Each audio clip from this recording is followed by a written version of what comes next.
Hello, this is Ken Ferry with this week's Boots in the Field report. Some states have made some definite improvements in planting this week. Unfortunately, not the state of Illinois. But we get through this last blast and get that through here. The 10-day forecast actually looks dry with moderate temperature. So the next 2 weeks will be our time to shine. While we're starting later in the race than some other areas, we'll get this crop in and off and running, and we'll catch them on the back stretch. I have a couple questions that I'd like to cover today that have come into the office quite a bit and need to maybe be taken care of in this podcast. The first question is the use of starter fertilizer on late planted corn. The question is, should we shut the starter off as the soils warm up as we plant this corn late? Now, this is a good question that tells me that you understand the fact that phosphate availability is directly tied to soil temperature more than it's even tied to your soil test values. When we look at 25 years worth of starter plots, we see a 7 to 10 bushel average yield advantage. Now, this is an average, of course, swinging from negative responses to over 30 bushel responses. Cold, wet conditions, the response is usually higher. Tough conditions like, for instance, the 2016 Mother's Day massacre, we showed you starter plots in that 15 to 30 bushel response. As the soil warms up, we typically see less response in yield in our starter plots. The release of soil phosphate starts to reduce some of those early season stress. Why we see starter plot response come down some in warmer soils, we still see some of the things that we'd expect from starter, such as earlier pollination. Not uncommon to see 6-7 days earlier, and that means that we reach black layer typically 5-6-7 days earlier as well. If you have a hybrid that would reach black layer, let's say on September 3rd, without starter, with starter, it may reach black layer already by August 27th. But the main difference may only be, a half a point in moisture, especially if you were taking this corn a little bit earlier, but there may not be as big a swing in yield.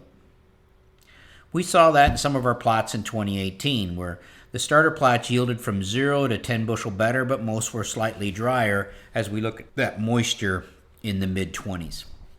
When we get late planted corn, things change, meaning getting corn to pollinate 7 days earlier is the equivalent of planting 7 days earlier.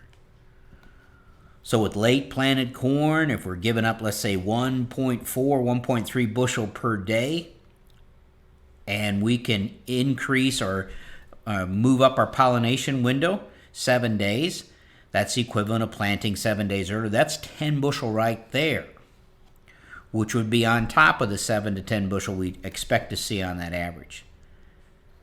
Late planted corn is in a race for time, so the quicker we get to pollination, the more time we have for grain fill. As we look at our starter plots on late planted corn or slow finishing years, for instance like 2008, where we saw responses in that 15 to 30 bushel range. When we talk about averages of 7 to 10 bushel, that is when we're talking about normal planting. What I've done in our 7 to 10 bushel responses is I've actually pulled out all the years where starter was applied late because they're kind of no-brainers. When we're pushing into the end of May, first part of June, those late planted years give us some of the biggest responses to starter. Problem is those numbers are too high, and I think they give us an unrealistic value of starter responses because the late years happen so little of the time. So therefore, I've left them out. When we talk about 7 to 10 bushel, I've taken out all the late years in there because I don't think it fits the average. Probably should leave them in, but the situation is we just don't see that kind of late planting that often. Now, when we talk about starter fertilizer, I am talking about starter with phosphate in it. I know some of you are putting nitrogen on with the planter and you call it starter. While applying nitrogen with the planter is efficient and it helps keep the corn green during that carving penalty, it will not have the same effect of pushing maturity like phosphate source starters do. Phosphate is the one main nutrient needed for energy production or essence growth. I'm not saying pull the nitrogen out of your planter if that's your program. What I am saying is don't replace your phosphate starter with nitrogen only as we plant later. Adding nitrogen to your phosphate starter may be a good idea if you've moved your pre-plant nitrogen, your fall anhydrous for instance, to a side dress. If we add nitrogen to the starter, be cautious of how close you get to the seed. Another question that has come in is to deal with insecticide. The question has been, have we had enough water to drown those pesky rootworm? Can I leave the insecticide off at planting? Well, here the answer is no. The window to drown rootworm is right after they hatch. Hatch is driven by insect degree days, which for rootworm is usually the end of May or early June. So in 2018, the hatch started around the 23rd of May, and 2016 it started around the 7th of June. At this point, I suspect little damage has been done to our rootworm population. Late planted corn is more susceptible to rootworm damage. Now, rootworm are attracted to the root system by CO2 that's emitted from the root. The root system gives off CO2 in the process of burning sugar for growth. The rootworm larva will pick up on this and they'll move towards the root. The highest concentration of CO2 being emitted is at the growing point at the tip of the root. When rootworm are feeding on the side of a root, it's a scar, but when they're feeding on the growing point, it will stop the downward movement of that main root. We have 5 sets of crown roots. The first 2 set up the crop, get it off to a good start. The third set is what we call the big dollar root. That set moves deep in the soil, moves large amounts of water and nutrients into the plant. The 4th and 5th sets, while they do help feed the plant, they're mainly anchor roots to keep this big plant from tipping over. With the 3rd set being our most valuable set, we need to get it as deep and as quick as possible. When we plant late, unfortunately, our 3rd set is on its way down through the soil at the same time the rootworm are making their way to the surface of the soil. And that's usually mid-June. Usually the 3rd set is already deep, and as the larvae hatch and feed and make their way to the surface to emerge as a beetle, they will feed along the side of the 3rd set of crown roots, so you'll see scars on it. If the 4th and 5th are on their way down, they will transfer over to those and usually attack them right at the tip of the root.